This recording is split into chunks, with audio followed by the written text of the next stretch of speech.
आदरणीय साध संगत जी, प्यार से कहना धन निरंकार जी। आशा करती हूँ सद्गुरु माता जी की कृपा से आप सभी स्वस्थ होंगे, अच्छे होंगे।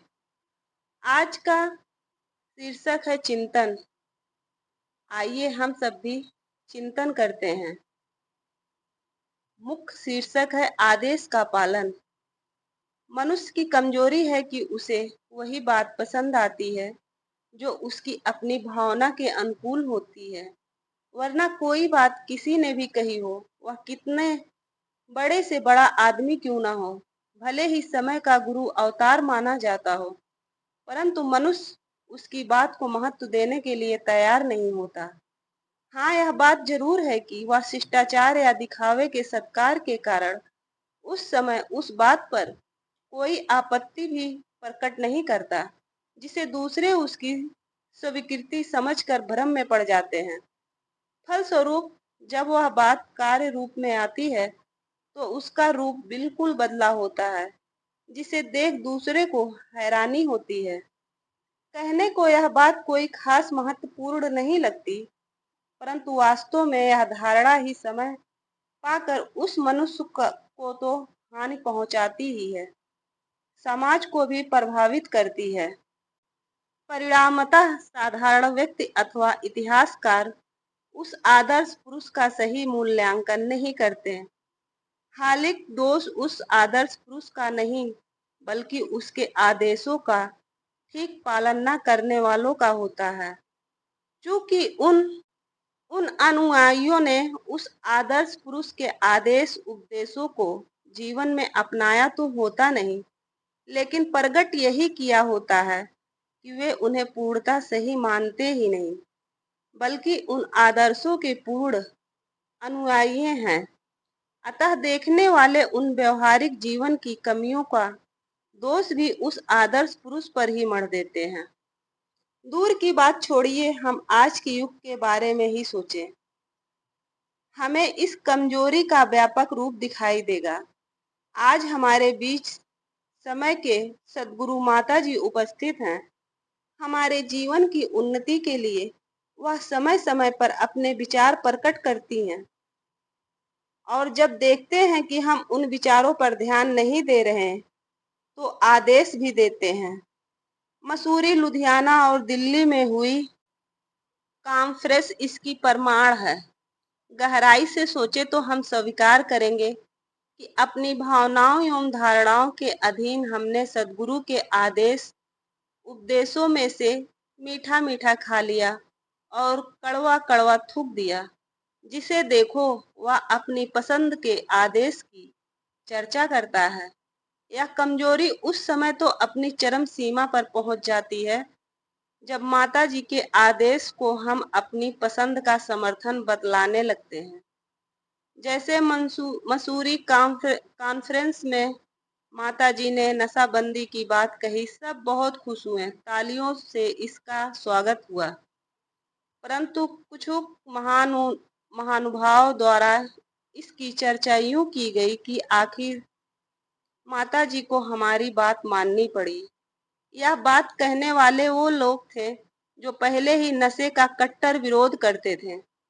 उन्होंने ऐसा कहकर अनजाने ही सद्गुरु के इस झांसे साझे आदेश को अपनी व्यक्तिगत सोच के धरातल पर उतारने की भूल की, और एक उसके पालन एवं प्रचार प्रसार से वह खुशी नहीं उठा पाए जो एक श्रद्धालु गुरसुख सद्गुरु के आदेशों को मानकर प्राप्त करता है। सद्गुरु बाबा जी ने लुधियाना कॉन्फ्रेंस में कहा कि किसी भी मुखी प्रमुख अथवा प्रबंधक को कभी अहंकार में नहीं आना, अपने आप को बड़ा नहीं समझना, हर एक का दास बनना है। इस बात की भी खूब चर्चा होती रहती है। ऐसा कहते समय अक्सर हमारे सामने कोई खास मुखी प्रमुख या प्रबंधक होता है, और वस्तुतः हम चर्चा सद्गुरु के आदेश की नहीं, बल्कि उस व्यक्ति विशेष के गुण दोषों की कर रहे होते हैं। यकीनन ऐसी चर्चा हमें खुशी नहीं प्रदान कर सकती। हमें माता जी के आदेशों का ज्यों का त्यों पालन करना है। इस प्रकार नहीं कि उनमें हमारी अपनी पसंद जरूर शामिल हो। सद्गुरु जो कुछ कहता है वह मानव मात्र के भले के लिए होता है, किसी व्यक्ति विशेष अथवा कुछ विशेष लोगों के हानि लाभ के लिए नहीं होता। जैसे नशाबंदी की बात केवल सूफी लोगों का दिल रखने के लिए नहीं, बल्कि नशा करने वालों को इस सामाजिक बुराई से बचाकर खुशहाली एवं स्वस्थ देने के लिए कही गई है। इसकी चर्चा करते समय हम सद्गुरु के साथ वाली यह बात क्यों भूल जाते हैं कि इस आदेश का यह अर्थ नहीं कि हम अब नशा करने वालों का तिरस्कार करें अथवा उससे घृणा करने लगें।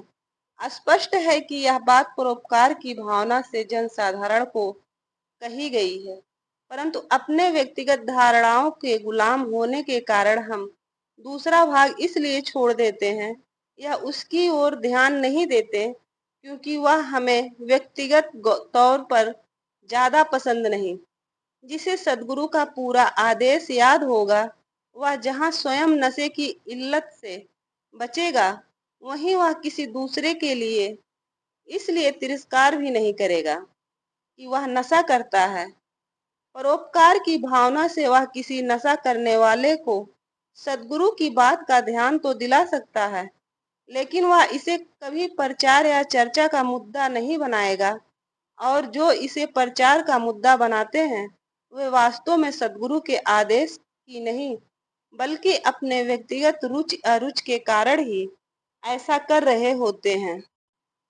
काश हम सद्गुरु के आदेशों को अपनी रुचि के अनुसार मानने की इस कमजोरी पर काबू पाकर सद्गुरु के आदेशों को ज्यों का त्यों माने, भले ही हमें वे अपने व्यक्तिगत विचारों के विरोधी के ही विरोधी ही प्रतीत हो।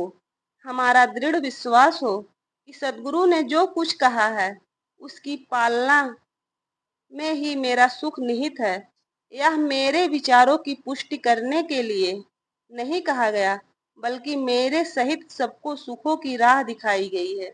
हर समय यही कहें, यही सोचे, इसी का अनुसरण करें कि सद्गुरु का हर आदेश मुझे पूरी तरह स्वीकार है। हम अपने व्यक्तिगत रुचि से इसमें चुनाव न करें, बल्कि अपने रुचि अरुचि को सद्गुरु के आदेशों के आगे अर्पण कर दें। हमारी सुख और शांति का एकमात्र यही साधन है। यही हमारे सामाजिक जीवन में उन्नति और प्रगति की सीढ़ी है। साथ संगत जी, प्यार से कहना धन निरंकार जी।